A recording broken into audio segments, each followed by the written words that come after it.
So guys, आज हमने छोटे छोटे जो है ना 3 टॉपिक्स कवर करने हैं और बहुत इजी। ठीक है। सबसे पहले हमारे पास प्रेपोजिशन। प्रेपोजिशन के नाम में आ रहा है पोजिशन। पोजिशन क्या होता है कि किसी की किस जगह पे कोई चीज पड़ी है, ऊपर है, नीचे है, दाएं है, बाएं है, कहाँ पे है, उसे हम कहते हैं प्रेपोजिशन। हमें इस चीज के बारे में बताती है कि चीज की पोजिशन क्या है। जैसे वो आलिया भट्ट का गाना है ना, Radha on the dance floor. तो डांस फ्लोर के कहाँ है राधा? ऑन। हमें पता लग गया कि वो डांस फ्लोर के ऊपर है। तो इस तरह हमें पता लग जाता है पोजीशन का। तो preposition is a word that shows the relationship of a noun और a pronoun to another word in a sentence. ठीक है। सिंपल वर्ड्स में प्रेपोजिशन हमें बताता है कि कहाँ पे है, ठीक है, कब है, और how one thing is related to another. ठीक है, ये हमें प्रेपोजिशन बताता है चीजों की पोजीशन जुमलों में, या फिर जो है इन रियल सेंस अगर हम कोई बताना चाहें कि फलां जगह पे चीज पड़ी है। जैसे book is on the table, तो मुझे पता लग गया किताब कहाँ है, टेबल के ऊपर है। नीचे भी हो सकती थी, दाएं भी हो सकती थी, बाएं भी हो सकती थी। ऑन लगाने से मुझे पता लग गया कि भाई एग्जैक्ट पोजीशन क्या है उसकी। The man fell into the river. ठीक है, वो तन जो है हमारे पास रिवर के अंदर गिर गया। The sun sank below the horizon. ठीक है, वो होराइजन से बिलो जो है ऐसे जैसे पानी की लहरों में डूब गया है। The cat is under the chair. बिल्ली कहाँ है? चेयर के नीचे है। ऊपर भी हो सकती थी, ठीक है, दाएं बाएं भी हो सकती थी, छलांगे भी मार सकती थी इधर से इधर। तो इससे हमें पोजीशन पता चल जाती है। अब दो तरह की प्रेपोजिशन होती हैं सिंपल, या तो सिंगल वर्ड की होगी या दो या उससे ज्यादा वर्ड से मिलकर बनी होगी। सिंगल वर्ड में हमारे पास क्या है? In, on, at, by, for, from, to, with, under, over, into, through, between, among, ऐसे के वर्ड्स हैं हमारे पास। जैसे he is in the room. सिर्फ हमने ना वर्ड्स नहीं याद करने होते, हमने देखना होता है कि सेंटेंस में वो क्या काम कर रहा है। जो काम कर रहा होता है उससे हमें पता लग जाता है कि ये कौन सा पार्ट ऑफ स्पीच है। जैसे he is in the room, इसमें जब मैं इन को देखती हूँ तो मुझे पता लग रहा है कि वो मुझे उस लड़के की पोजीशन बता रहा है कि वो कमरे में है। इसी तरह she went with her sister, मुझे उसकी पोजीशन बता रहा है किसके साथ गई है, अपनी बहन के साथ गई है। तो ये हमें थोड़ा रिलेशनशिप भी ये बता देते हैं कि क्या होता है हमारे पास ये दो जो हमारे पास सब्जेक्ट्स हैं इनका आपस में। तो वो क्या है, वो साथ जा रही हैं जहाँ जहाँ भी जा रही हैं। फिर हमारे पास है कंपाउंड या कॉम्प्लेक्स। दो या दो से ज्यादा वर्ड्स जो है वो फंक्शन करते हैं प्रेपोजिशन के तौर पे। जैसे because of, instead of, on behalf of, in front of, in spite of, with regard to, according to, due to. ठीक है, सेंटेंस एग्जांपल देंगे, he stayed home because of the rain. ठीक है, तो मुझे यहाँ पे वो रीजन बता रहा है कि वो किस वजह से घर में ठहरा, क्योंकि बारिश हो रही थी। द कार कहाँ है? घर के इन front of house. She spoke on behalf of the students. ठीक है, तो ये हमारे पास होती है प्रेपोजिशन। ये हमें बताती है कि चीजें कहाँ हैं, कब हैं और कैसे एक चीज दूसरी चीज से रिलेट करती है। अब इसके हमारे पास रूल्स होते हैं। ठीक है, प्रेपोजिशन को आपने याद करना है। आपकी पोजीशन जो होती है उसके बारे में सबसे ज्यादा टेंशन किसे होती है कि आपकी क्या पोजीशन है? आपके अब्बा को होती है ना। अब्बा को हम कहते हैं प्यो, ये कहते हैं ना पंजाबी में। तो प्यो से आपने याद रख लेना, पी से प्रेपोजिशन, ओ से ऑब्जेक्टिव केस। ठीक है, जैसे आपके अब्बा को आपकी पोजीशन बहुत पसंद है, इसी तरह प्रेपोजिशन को ऑब्जेक्टिव केस पसंद है। ठीक है, उसे आप सब्जेक्टिव केस में नहीं डाल सकते। जैसे this is between you and I, गलत हो जाएगा क्योंकि प्रेपोजिशन लग गई। प्रेपोजिशन को तो पसंद है ऑब्जेक्टिव केस, और आई ऑब्जेक्टिव केस नहीं है। आई का ऑब्जेक्टिव केस क्या होता है? मी होता है। तो this is between you and me. तो कॉमन जो हमें सेंटेंस करेक्शन में एग्जाम आती है ना, क्वेश्चंस वगैरह, वो इस टाइप के होते हैं। द टास्क इज बियॉन्ड ही। अब मैंने बियॉन्ड देख लिया, मुझे पता लग गया प्रेपोजिशन है। प्रेपोजिशन तो कभी भी सब्जेक्ट को घास ना डाले, उसे तो पसंद है ऑब्जेक्टिव केस। तो the task is beyond him आ जाएगा। कॉमन ऑब्जेक्टिव प्रोनाउंस हमारे पास है मी, हिम, हर, अस, देम, हुम। इस तरह के हमारे पास कॉमन ऑब्जेक्टिव प्रोनाउंस होते हैं जिनको पसंद कर रही है प्रेपोजिशन। अब एक ही लफ्ज होता है लेकिन उसके पार्ट ऑफ स्पीच जो है ना डिफरेंट होते हैं। अब ये एक लफ्ज है बट। अब बट हर जगह डिफरेंट हो सकता है वो बुलबुले वाले बट साहब हों, हो सकता है आपका कोई दोस्त बट हो, ठीक है, हो सकता है बट कराई वाले बट हो सकता है रजब बट हो। तो सारे कितने डिफरेंट है ना, तो बट हमारे पास जो है ना डिफरेंट हो सकता है। तो एक वर्ड हमारे पास जो है, हम सेंटेंस जब तक नहीं पूरा पढ़ लेते हमें नहीं पता लगता ये कौन से पार्ट ऑफ स्पीच का। तो हमने वर्ड्स को रट्टा नहीं लगाना, हमने जुमलों में देखना है कि काम क्या कर रहा है भाई। तो पहले जुमले में अगर मैं देखूं तो none but the brave deserve the fair, यहाँ पे ये काम कर रहा है प्रेपोजिशन का। यहाँ पे इसका मतलब बना सिवाय, ठीक है, कि सिवाय इसके जो है ना ये काम होना चाहिए।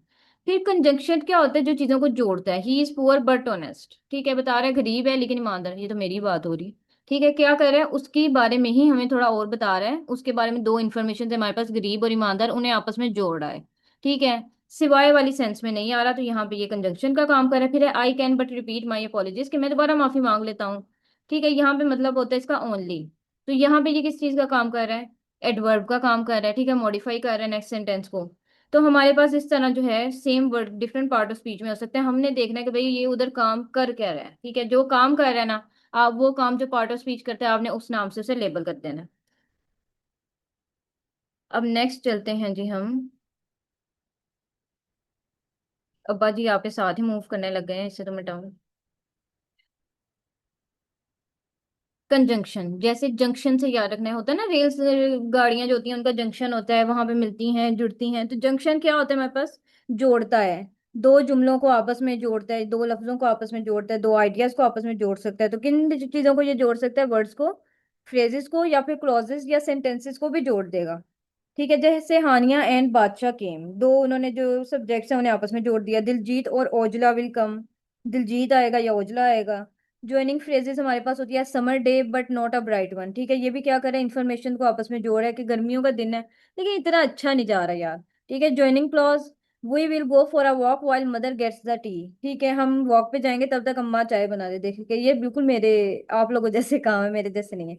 I stayed home because it was raining, मैं घर ठहरा क्योंकि बारिश हो रही थी। ये भी दो हमारे पास जो है जो काम है उन्हें आपस में जोड़ा है कि मैं घर रहा क्यों रहा, क्योंकि बारिश हो रही थी। तो ये कनेक्शन बन गया हमारा। अब कंजक्शंस होते हैं तीन तरह के। एक तो वो जो हमने हमेशा से पढ़े हैं, घिसे पिटे फैन बॉयज वाले। ये क्या करते हैं? Equal parts of a sentence को ज्वाइन करते हैं। मेन कोऑर्डिनेटिंग जंक्शन हमारे पास ये है, इक्वल होते हैं दोनों। कोई ये नहीं होता कि जुमला किसी, ये हमारे पास कंजंक्शन की एक साइड के जुमले की चढ़ाई हो वो इंडिपेंडेंट हो जाए, दूसरा डिपेंडेंट हो जाए, नहीं। अभी हमारे पास बराबरी का काम चल रहा है, फैन बॉयज है ना, तो जरा बराबरी का सिस्टम चल रहा है। Ali and Ahmad are friends, दोनों ही दोस्त हैं। Hurry up or you will miss the bus, जल्दी करो बस छूट जाएगी। He is poor but honest, it was raining so we stayed home. ठीक है, ये हमारे पास है कोऑर्डिनेटिंग, आपस में मिलजुल के कर रहे हैं इक्वल पार्ट्स को। फिर है सबऑर्डिनेटिंग, सबऑर्डिनेट क्या होता है? सब के वर्ड को हमने पहले भी याद किया था, एक हेडिंग होती है मेन, सब हेडिंग होती है जो मेन हेडिंग पे डिपेंड कर रही होती है, उससे हमने निकाली होती है। तो सबऑर्डिनेटिंग क्या है? इसमें एक तो डिपेंडेंट होगा, एक इंडिपेंडेंट होगा। ठीक है, जैसे हम जुमले से देख लेते हैं, आई स्टेड होम, मैं घर ठहरा, ये हमारे पास जो इंडिपेंडेंट काम है। क्यों ठहरा? क्योंकि मैं बीमार था, ये डिपेंडेंट क्लॉज हो गई। ठीक है, ज्यादातर केसेस में हम इंडिपेंडेंट क्लॉज पहले लिखते हैं और बाद में डिपेंडेंट क्लॉज लिखते हैं, लेकिन ये जरूरी नहीं है, but most of the cases हम ऐसे करते हैं। जैसे हमारे पास इंडिपेंडेंट क्लॉज है कॉल मी, कि मुझे फोन करो कब? जब तुम घर पहुंचो। ये उस पर डिपेंड करके है ना कि अब मैं घर पहुंचूंगा तो ही मैं कॉल करूंगा। ठीक है, उसके अलावा ऐसे के भी हो सकते हैं, although he was tired he continued working, के वो चाहे थका हुआ था लेकिन वो काम करता रहा।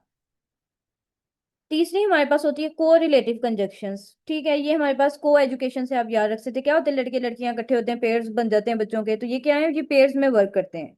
Either or, neither nor, both and, not only but also, whether or. ठीक है, either Ali or Ahmad will come, neither Ali nor Ahmad come came, both Sara and Ayesha passed, he is not only intelligent but also hard working, whether you agree or disagree I will गो।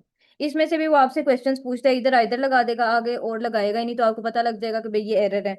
या फिर क्या करेगा, either लगाएगा, आगे नोर लगा देगा, तो भी आपको पता लग जाएगा कि आइदर, आइदर का कपल तो हम बनाते हैं और के साथ, ठीक है, नोर के साथ तो नाइदर का बनाते हैं। तो इस तरह से जो है हमें पता लग जाएगा। फिर है जी इंटरजेक्शन।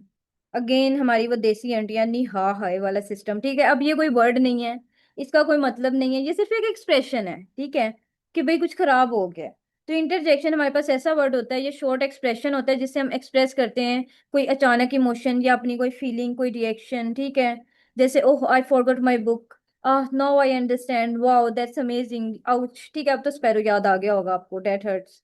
ठीक है, इसमें डिफरेंट वर्ड्स हमारे पास होते हैं और हर वर्ड के एंड पे हम ये एक्सक्लेमेशन मार्क लगाते हैं बताने के लिए कि भाई हमने कोई जज्बा जुनून आपको जाहिर किया है। वाह हमारे पास सरप्राइज के लिए, ओ है, आउच है हमारे पास वही पेन के लिए। हुर्रा हमारे पास जॉय के लिए होता है, लास्ट सोरो उप्स मिस्टेक के लिए। हे अटेंशन किसी की लेनी है, ब्रावो किसी को अप्रिशिएट करना हो। ठीक है, इस तरह हमारे पास वर्ड्स होते हैं। फिर कहता है कि इंटरजेक्शन जो है ग्रामेटिकली इंडिपेंडेंट होती है। ये नॉर्मली जो है एक ग्रामेटिकल फंक्शन जो है रेस्ट ऑफ सेंटेंस में परफॉर्म नहीं कर रही होती। ठीक है, जैसे ये आई फॉरगॉट माई बुक भी पूरा जुमला है, ये हमारे पास अलग जो है एक्सप्रेशन हम जोड़ देते हैं जिससे हमें पता लग जाता है कि ओ, ठीक है, थोड़ा आप कह लें कि हमने बात में इमोशंस डाल दिए हैं, लेकिन ये ग्रामर पे डिपेंड नहीं करती। जैसे कि हमारे पास इसके भी डिफरेंट केसेस हो सकते हैं। बैंक, आगे मैंने एक्सक्लेमेशन मार्क लगा दिया, द डोर स्लैम। तो बैंक यहाँ पे मेरे पास इंटरजेक्शन है, ये सडन एक्सप्रेशन शो कर रही है।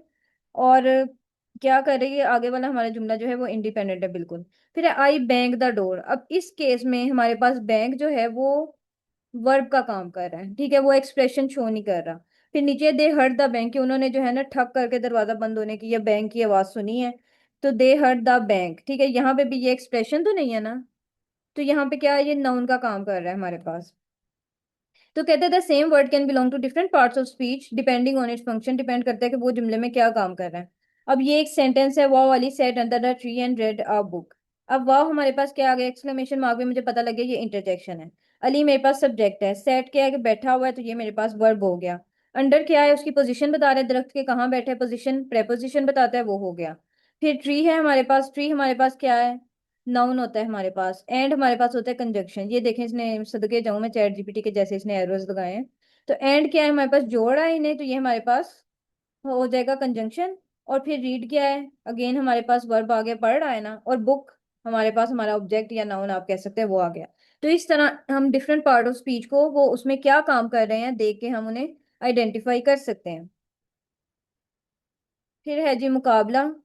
तो मुकाबला आपने, आपको पता है खुद करना होता है। मैं सोच रही हूँ ये इसके आंसर्स ना मैं ग्रुप में शेयर कर दिया, अगर अगर आपने ये सॉल्व किया होता है तो आप चेक कर सकते हैं। वैसे मुझे आपसे उम्मीदें तो नहीं है कोई। तो अगर आपने इसके टेस्ट वगैरह देने हैं तो वो भी मुझे कमेंट करके बता दें, फिर हम इसका टेस्ट वगैरह ले लेंगे, ताकि हम देखें कि हमें समझ आ भी रही है या नहीं।